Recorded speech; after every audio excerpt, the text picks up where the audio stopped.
قالوا يا ولنا من بعثنا من قدنا هذا موعد الرحمن وصدق المرسلون كانت لا صيحة واحدة مساهم جميلة محضرون فاليوم لا تظلم نفس شيئا ولا تجزون إلا ما كنتم تعملون أصحاب الجنة اليوم في السرور فاكهون هم وأزواجهم في ظلال على الأرائك متكئون لهم فاكهة ولهم ما يدعون سلام قولا من رب رحيم وامتازوا اليوم أيها المجرمون ألم أهد إليكم يا بني آدم ألا تعبدوا الشيطان إنه لكم عدو مبين وأن اعبدوني هذا صراط مستقيم ولقد ضل منكم جبلا كثيرا فلم تكونوا تعقلون هذه جهنم التي كنتم توعدون إصلاها اليوم بما كنتم تكفرون اليوم نختم على أفواههم وتكلمنا أيديهم وتشهد أرجلهم بما كانوا يكسبون ولو نشاء لطمسنا على أعينهم فاستبقوا الصراط فأنى يبصرون ولو نشاء لمسخناهم ولما كانت فما استطاعوا مدين ولا يرجعون ومن نعمره ننكس في الخلق فلا تعقلون وما علمناه الشعر وما ينبغي له إنه إلى ذكر قرآن مبين لينذر من كان حيا ويقي القول على الكافرين أولم يروا خلقنا لهم ما أنعمهم لأمانكم وظللناها لهم ثم يركبون ويأكلون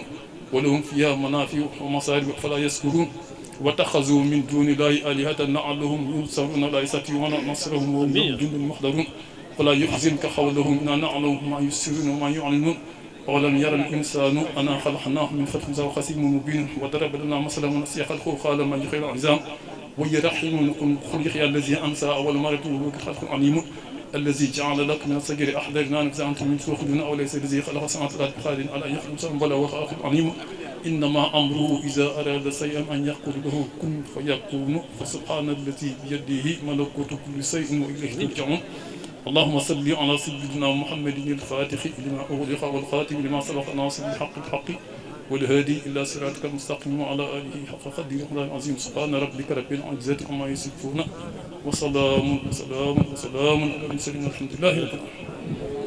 ay defarkat lañu tànn si dëkk bi ne ñii ñoo fi dàq defar moo tax ñu jox leen ndombu tànk yi ndombu tànk yàlla na leen yàlla defal jàmm ñu ngi leen di gërëm bu baax ndax lébu la mu baaxoo mooy teralaate di gërëm it sunu sëriñ Thierno Amadou di gërëm imaam yi fi teew yëpp di wax ne lébu gi daal yaatu na nee nañu ngor ba tubaab jalaaw ba mbijëm si lébu gi la bokk kon nag képp ku fii lébu xamal ne defar rek moo la war yàlla miy defal jàmm yàlla nañu yàlla defal jàmm ñu ngi ñaan kii xam ne moom la lébu yu jiital si gox bi yàlla na yàlla defal ko jàmm amiin yaa rabbi te it mu yaatal ginnaawam xam ne ku jéggaleeg jëllale moo tax ñu tekk fi ndax ku jiitu am na loo jiitoo kon ñu ngi koy gërëm bu baax di ko ñaanal di wax ne nag lii ngeen def ni rafet na trop ndax lébu gi yaatu na ngor ba mbijëm du benn dëkk du ñaari dëkk kon nag ku bëgg a jiite lébu yëpp da ngay neexal sa ginnaaw tey jàppale lébu yi di wax ne koo xam ne kiy jaaxle daal région du si Sénégal région du Cap-Vert la jëm ku ñëpp seet se nag yaatalal sa ginnaaw dimbali nit ñi ñu ngi gërëm ñëpp di sant ñëpp di ñaanal ñëpp jàmm yàlla na yàlla defal jàmm asalaamaaleykum wa rahmatullah.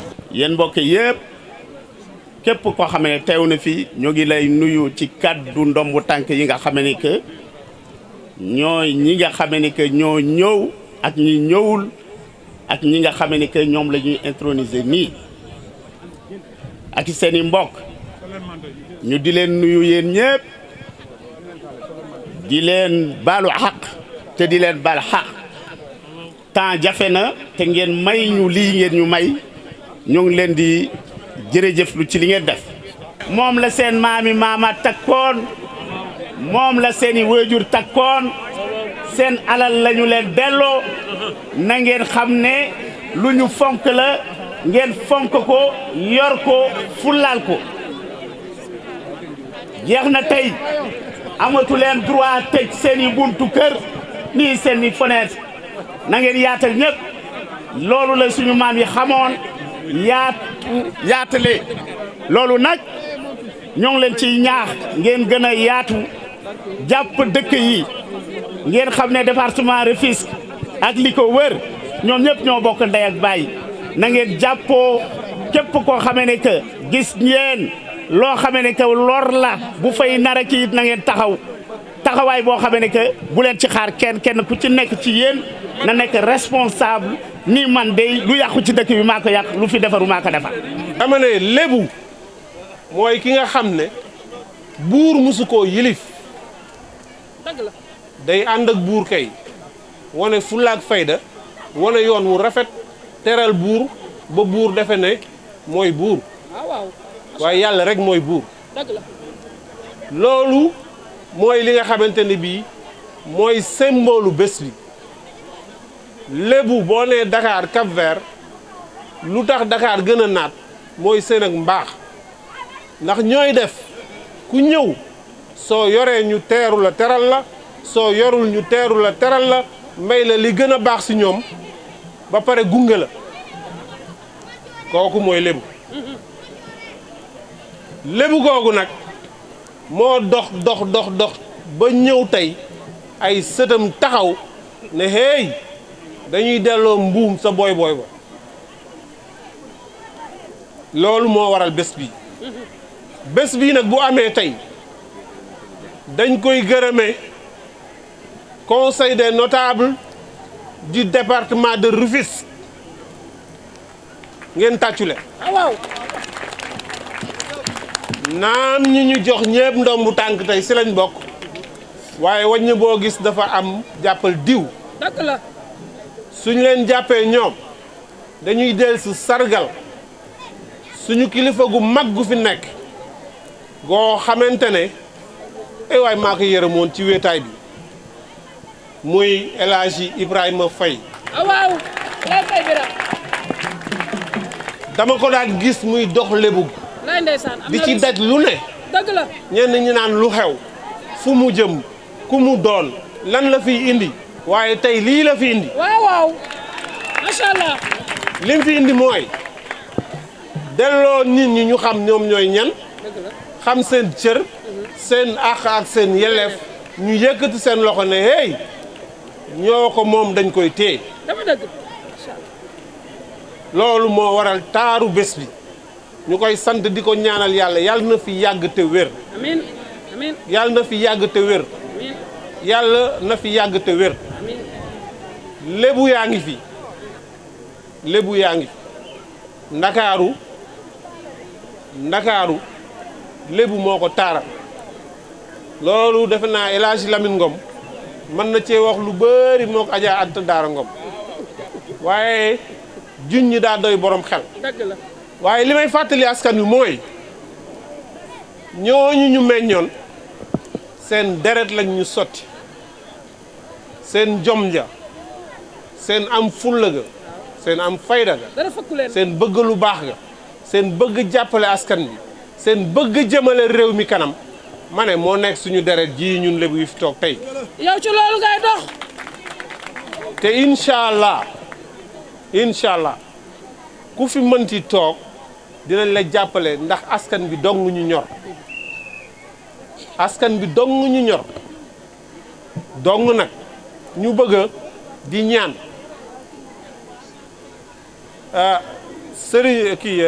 député maire Ndiagne Diop ba ci Macky Sall ñoom ñi nekk ci nguur gi ñu bàyyi seen xel ci askanu lébu te jàppale leen ñu jotaat seen cër wéyal ko wéyal boo xam ne nag dañoo bëgg mu méngoog jamono ndax Olof Njaay dafa wax ne nuuru sa baay nuuru jamono ko gën lu tax mu waxoon ko mooy soo dee doxinu démb ñi nga xam ne jël nañ seen aada ak seen cosaan méggale ko technologie ak développement ak li nga xamante ne moo xew ci àdduna bi tey ñooñu dañ lay raw di dem ñu ne lébu gu bees gii nag dafa fas yéene liggéey méngale ko ak doxalinu jamono ba lépp lu fi maam daan def ñu def ko anam bu gën te gën a gaaw te gën a sell loolu mooy li nga xamante ni moom laa bëgg ñëpp xam ma di leen biral ne gëm naa ne li ma gëm moom la ñii ñu solal manto ñépp gëm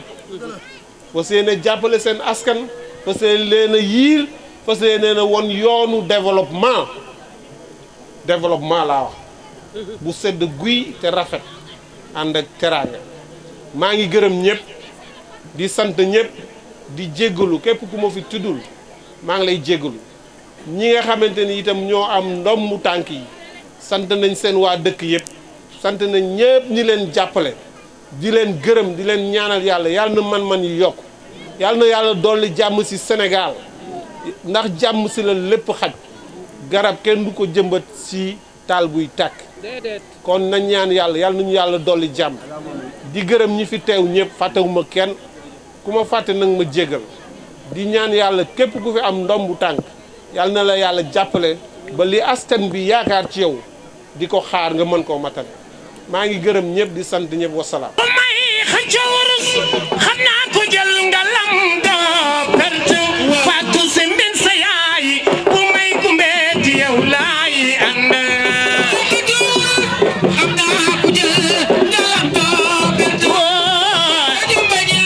bu may gumbeeti yow laay ànd ay waay mari babay sa maam bu may gumbeeti yow laay ànd ay waay sër Ndiagne Diop bu may gumbeeti yow laay ànd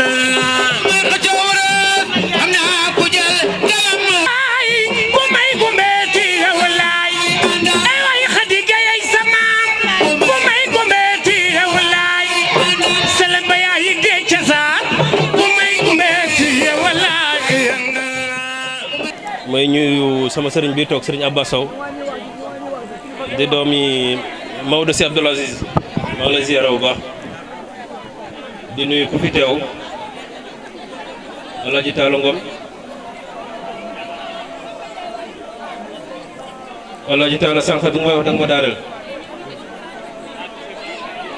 da nga wax loo xamante ne lébu gi yëpp war nañ ko mën a xam lébu laa lébu aw xeet la nga góorlu yow doomu lébu ba boobu nga wanu xeet nga bokk nga nga man xaagaan la wala man dombur la wala cages la wala jaasiraato la wala waneer la wala dindiir la wala turfer la wala yuur la doomi lébu yu nañu xàmmee loolu déclaration bi jëkk it lébu du contre buur ñii di bind ak ñii di yóbbu nañu xam ne le conseil des notables lébu ñoo président Macky Sall ànd ñii di bind ak ñii di yóbbu nañu xam ne le conseil des notables lébu contre ñu buur contre ñu état ñoo état ànd si kaw dimbali suñu askan mooy nuyu borom ndomb tànk yi fi teew ndey ji réew Seydi Jamil Faye jóge ba Sébikotane ànd ak waa Sébikotane ndey jàmbur Ousseynou Thiom jóge ba Tubaab Jalaaw ànd ak waa Tubaab Jalaaw ndey ji réew Alaaji Ndooy jóge ba Tëngéej ànd ak borom ndombi Tëngéej ànd ak nag ak ndey ji réew yi Sébikotane Bambilor gorom 1 gorom 2 gorom 3 deeni Biram Ndaw Nord deeni Biram Ndaw Sud ñu ngi leen di nuyu bu baax di la nuyu ci taxawaay di gërëm bu baax nag képp ku fi mën a ñëw di gërëm bu baax képp ku mën a jàpp ci mbir mi ba mu mën a taxawaay bi nag nun lébuy département bu Tëngéej ku nu jox sunu autonomisation jël nañu ko ku nu ko joxulit jël nañu ko duuti nu doon daal di wane gi kenn naka ñëpp dégg xeexunu ak kenn nag xulóonu kenn yàqalunu kenn lenn waaye nag nanu xàmmee bi yàlla dogalee xam nañ li xew mooy Tëngéej ji li ko dëggee ndënku pey ba kër ba ngay dem tan ma fii la lébu gu jóge mu déparé en 500 wàcc ba 1432 1447 Ndakaaru doog a juddu te ku fi mën a ñëw nag noo la dalal waaw mënu na laa dalal ba noppi da nga bëgg a ëlbatiku dinu da gàtte mënu la ne dee na ak jéenaayam ku meer matam sa tuñ ay lébu piir lanu dara du ko dindi xuloonu nag dañuy waxtaan rek si biir ak bokk dem ba tey gaa ñi noppal ko ñu waaye nag lanu waxoon sa assemblée générale ba rek moom la ñuy firndelaat képp kuñ fi falak ndomba nga bokk si département bi nga fexe ba ñu yàq sa bopp tourné sa bopp bëgg def la daal di wanak boo ñëwaatee sa gannaaw ngay dellu de yéen borom ndomba yi du yéen a ko wax waaw borom ndomba yi ñoo ko wax ndombag lébu nag kayit defu ko te kayit du ko dindi ndombag lébu kayit defu ko te kayit du ko dindi na leer di nga dégg ancien ministre dégg ancien député ancien préfet ancien gouverneur ancien sous-préfet Abbas Sow mii toog day dégg ancien waaye borom ndombag lébu boo demee ba génn àdduna sax tableau ba ñu bind sa saltiga diw kon nañu xàmmee lu ñu yor si biir lu ñu yor nag ñu yor ko ak fulla ak fayda ak dignité ak respecter sa bopp respecter communauté bi la yàlla dénk si biir respecter bi nag ñu dellu sur les valeurs gaañu nañu dellu sur les valeurs le président de la république magistrat Macky Sall nee na émergence waaye dëkk mënoo ko émerger te delloo sur les valeurs boo demee si biir tubaab bi tubaab lu mu tubaab mu nga fonk cosaanam kon ñun nanu fonk suñu cosaan fonk cosaan nag def lu baax wax lu baax dimbalante bëggante yërëmante bokk yi nañuy dimbalante ak ndomba nag mu di ndomb ak tànk duñ la ko jox rek nga ne buur la déedéet bés bi ñu la joxee ndomba gi dëkk bi nga dëkk gëmal ne yaay seen serviteur yaay seen jaam day veillé si ñoom bañ di leen daw bañ di leen laqatu tey wax ju wér loolu mooy ak ndomba baat la baat day dox baa mu wax baa mu jëriñee loolu daal moo doon kàddu yi conseil des notables bi nag ñu ngi gërëm la maire Ndiagne Diop ci taxawaayam di gërëm le sous-préfet Marcel Mbaye Thiaw si taxawaayam di gërëm ku fi teew di leen sant Njañ solo nañ ko manto xam nga lu waral loolu tey jii bu demee ba politique bi jeex day dellu siwaat si borom manto yi loolu nag li la koy may cosaan moo la koy may li la koy may maam moo la koy may bu nu demee ba solol ko manto kon doon na tey maamam Mbisaan Jóob bu nu demee ba solol ko manto kon doon na tey maamam Joogal bu nu demee ba solol ko manto kon doon na maamam Sekk Gueye si Bargny jeté ma koy fleur nag gaa ñi dañuy gaaw seen da la jeté fleur déedéet bi ma xëyee maa ndekkil sama bopp jeté ma koy fleur dama wax li xam rek kon ñu ngi sant yàlla bu baax di sant ñi fi teew di sant suñu bokki géwél yi dañuy nax nag géwél yi dañuy nax parce que noo bokk mel na maam jogal laa jogal rek kii tubuy xal kii des kon dañuy nax ab lébu nag piir ba day nawlante lébu nawlante la dégg naa ñu naan conseil de notable bu Tëngéej El Hadji Malick Ngom saltige mooy le président moom moo jiitu déedéet dañuy ànd dox rek waaye amul kii jiitu amul kii topp saltige Ibrahima Faye jërëjëf yàlla na taxawaay bi yàgg dina dégg lu ne gis lu ne waaye mu tee rek bëgg boppam bëgg maamam bëgg ak dombam yàlla nga fi yàgg at mi aj jii di ñëw yàlla na la teer yoonu mag barke Makka Medina nit ku baax la nit ku wér la dawul guddi dawul bëccëg dawul suba dawul ngoon Bambilor am ngeen sax Thierno Amadou yàlla na fi yàgg te wér ak nitu yàlla ñun duñu ko laam-laame dafa am lu xewoon ma fekke kilifa wax ma fekke moom mu wax ma fekke kilifa ga dem na moom mu des di doon Thierno Amadou Ba yàlla na yàlla dëggaloo taxawaay bi dëggaloo taxawaay Thierno Malick rakam Bambilor amul lu la ëpp Tëngéej it amul lu la ëpp am na lu ma fekke waaye daal aw fen yàggul loolu daal moo doon kàddu yi ñuy gërëm ko fi teew di gërëm Ndeye Jàmbur Mamadou Sarr. Monsieur le sous-préfet de l'arrondissement de Bambilor, Monsieur Marcel Mbaye Thiaw, Madame l'adjointe au sous-préfet de l'arrondissement de Bambilor,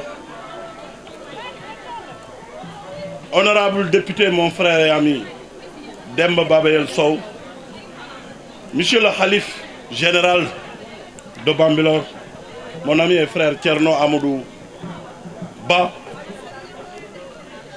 Monsieur le chef de village de Bambilor, Madame l'adjointe au maire de la commune de Bambilor, Monsieur le chef de cabinet du ministre du développement, de l'aménagement du territoire et du développement des territoires, mon frère et ami Gana Ndoye, Monsieur les imams et oulémas de la commune de Bambilor, chefs coutumiers et religieux de la commune de Bambilor, mais surtout au conseil des notables, aux dignitaires de la commune de Bambilor. Monsieur Saltigué, le Saltigué Maodo Malick Ngom, président du conseil national des dignitaires du département de Rufisque, c'est avec un grand plaisir que je préside cette cérémonie pour l'intronisation de 22 dignitaires dans la commune de Bambilor, qui est une première depuis l'histoire des Lébou. Ceci me permet de dire aux dignitaires, vraiment merci. Merci la famille Lébou.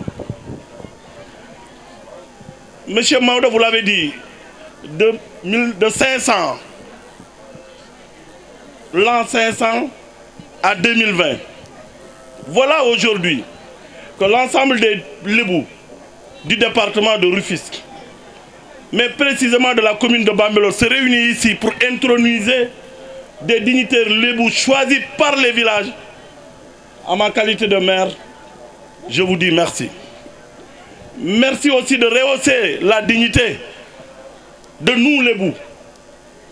Et aujourd'hui, je pense, tout homme ou toute femme ici peut être fier des Lébou, mais surtout des Lébou de la commune de Bambilor. Donc je tenais à vous dire merci. Merci aux représentants des dignitaires, mon ami et frère Ablaye. J'ai bien écouté votre discours. Mais sachez que nous serons toujours à vos côtés. Nous serons toujours à vos côtés, vous accompagner pour le développement, au-delà même des Lébou, mais au développement de la commune de Bambilor et du département de Rufisque.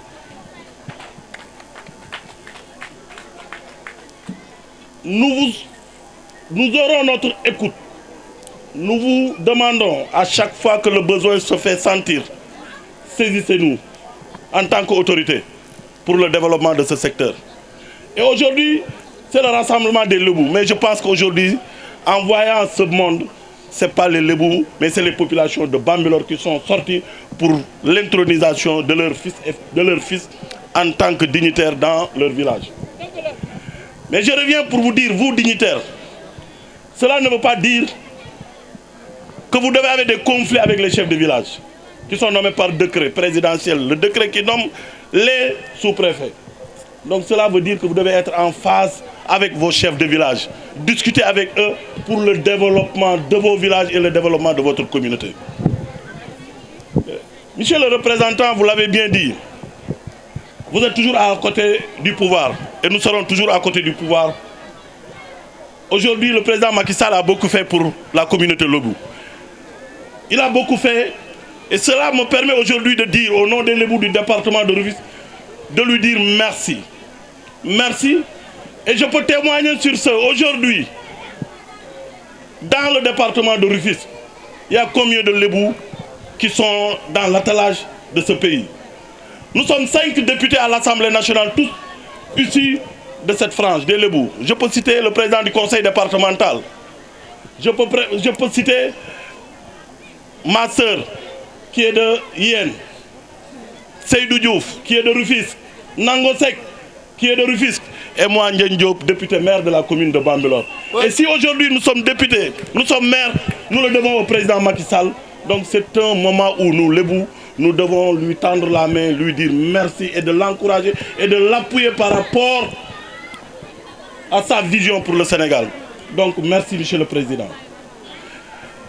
Gërëmaat bu baax le khalife de Bambilor Thierno, vous avez honoré les Lébou. Thierno da nga honoré Lébou yi. Et cela me permet aujourd'hui de dire yéen Lébou yi le 7 mars ziara annuel bu Thierno Amadou Ba seen doom seen rakk seen jarbaat la jël cër ba jox ko kon cër bi Ndiagne moomu ko mais yéen Lébou yi yéen a ko moom. may sàkku ni ngeen mel tey ak nu raw lii le 7 mars ñun ñëpp ndax nag bés bu ko nit jëlee jox la ko muy bésu diine ña la ci war a jëkk a taxawu jàppale la mooy saw xeet te man nag awma xeet wu dul Lébou mooy sama première xeet bala maa uti beneen xeet donc kon kenn ku ci ne ci yéen am nga njukkal ak ngërëm ci Thierno Amadou Ba. Thierno ñu ngi lay gërëm ñun Lébou yi ñu ngi lay sant gërëm bu baax Ablaye Sylla wax na ko tey ku sol manto boo tëddee war nga ñaanal saltige Ibrahima Faye ku sol manto ci commune Bambilor boo tëddee war nga jël sa kurus ñaanal Ibrahima Faye saltige Ibrahima Faye saltige jërëjëf saltige jërëjëf yoon wi guddoon na metti woon na amoo woon ñu la ci ànd amoo woon ñu la ci jàppale mais tey say mbokk fekk se nañ la ndax xam nañ ci li nga ne loolu mooy dëgg kon saltige jërëjëf jërëjëf ndax nag bés bii bu amee ba ku ne mën a sol manto ànd ak say mbokk ka ñu war a jëkk gërëm mooy saltige Ibrahima Faye kon saltige jërëjëf dinañ la jàppale nag dinañ la jàppale te dinañ la taxawu ndax li nga def yombul te ba nga ñëwee sax bëggoo cee feeñ ba ñuy way wayuñu la sax ba ñuy gërëm gërëmuñu la sax nga nekk un homme effacé qui œuvre pour le développement de cette collectivité territoriale kon ñun duñu def lu dul gërëm la sant la merci saltige ndax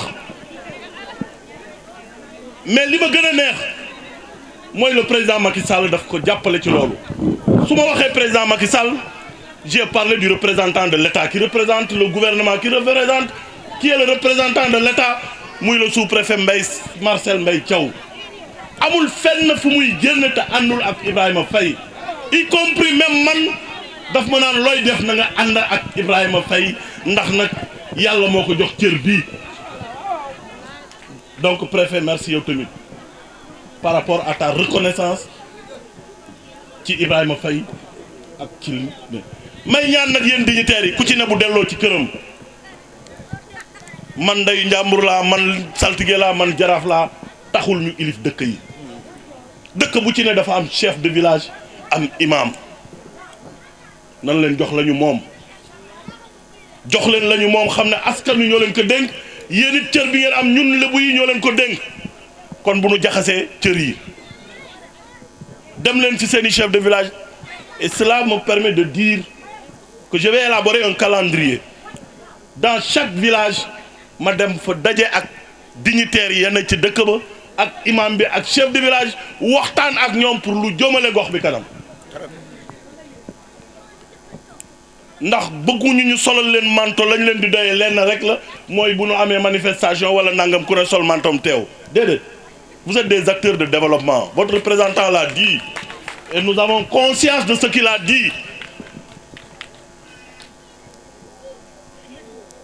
bésu tey bi bésu Bambilor la bésu Bambilor nag ki ko moom man la ndax Bambilor ma dénk Bambilor moo tax j'ai pas hésité pour que la réussite mën a àgg fu nu ko xaaraatewul mais dinaa ñëw ci dëkk yi dinaa leen fa fekk dinaa waxtaan ak yéen ñu gën a xool nan la ñu war a mën a fexe ba dëkk yi nunu naa le monopole de la vérité du man rek maa war a defar Bambilor chacun de vous chacune de vous a le droit de vouloir travailler pour le développement de notre chère commune et sur ce dama ciy ñaan ku ci ne xalaatam ak gis-gisam ñu partager ko monsieur le préfet je vais organiser un séminaire avec les dignitaires les chefs de village et les imams au Lac Rose pour discuter du rôle des dignitaires dans les collectivités ou dans les villages dinaa fexe ànd ak dignitaires yi ak chefs de village yi ak imam yi Maodo Ngom me trouvera ay nit yu mën a ñëw waxtaan ak ñun ba dignitaire bu ne ñu wax la lan mooy sa sañ-sañ ak fan nga war a taxaw ak noo war a taxawee ci sa biir dëkk fi may terminer mooy les animatrices Khoudia merci ak say rak merci ak say rak bi ma ñëwee gis tissu yi ma jëndoon ñu jox leen ko pour gumbe laa ne waral ngeen ko yor donc je tenais vraiment yaag say rak gërëm leen sant leen ci ni ngeen ñu teeroo ak ni ngeen ñuy taxawoo boole ji mais saltige damay ñaan Maodo tey géwél waroon na sol manto ndax ay lébu lañu comme ñun c'est la vérité ay lébu lañu pire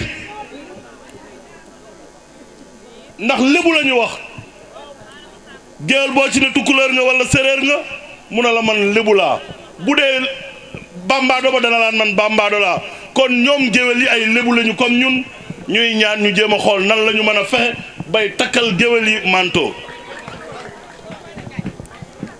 monsieur le préfet et sur ce nous avons une vision un objectif c'est quoi? C'est de lancer les premières journées culturelles de la commune de Bambilor. C'est possible. Personne ne peut parler de culture dans ce Sénégal sans Ndeye Ngom Bambilor, qui est un pur produit de la commune de Bambilor. Et nous avons des artistes partout. C'est le moment d'avoir une réflexion pour lancer les premières journées culturelles Et nous allons coopter, nous l'avons inscrit dans le budget que nous allons voter dans les brefs jours pour que d'ici la fin de l'année, qu'on démarre les premières journées culturelles de la commune de Bambilor. Et sur ce, monsieur le représentant, le porte-parole des dignitaires Ndeye Ndiambour Abdoulaye Sylla, Ndeye Direw Abdoulaye Sylla, me permet de vous demander d'organiser les dignitaires, que je puisse les recevoir dans les plus brefs délais pour discuter avec eux et essayer de voir comment les aider, comment les appuyer. Parce que nag ku takk manto boo xëy ñu am ci yow yaakaar kon war nañu jéem a xool lu ñu leen war a mën a taxawoo jàppale leen ba yaakaar jooju mën a nekk. Bientôt suñu fête indépendance dinañ ci waxtaan et la présence des dignitaires à cette fête de l'indépendance est vraiment souhaitée te bu boobaa luñ ci war a taxaw dinañ ci taxaw. fi may tëjee mooy mes sœurs griottes merci encore yàlla na leen yàlla fay yàlla na leen yàlla fay Alaaji Taala El Hadji Lamine Dout Ndiaye Maam Mbisaan du ma wax Mbisaan Maam Mbisaan laay wax maam jërëjëf Maam Mbisaan dama bëgg nga waxtaan ak say jigéen ak say rakk yu góor ak say doom yu góor ñu toog waxtaan ci journée culturelle u Bambilor bi ñu bëgg a organiser. Nous devons en tant que maire vulgariser le produit de Bambilor dans le volet culturel et c'est possible. Ma ne tey fu ñu dégg artiste Bambilor am na sañ-sañ ñu dégg ko fa. te loolu moo nekk sama vision mooy sama bëgg-bëgg ma bëgg ñu toog waxtaan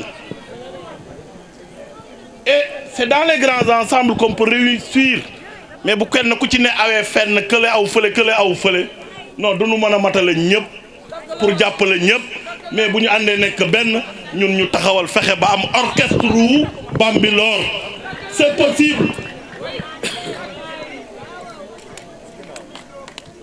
Donc Mame Mbissane Alaaji Taara Anta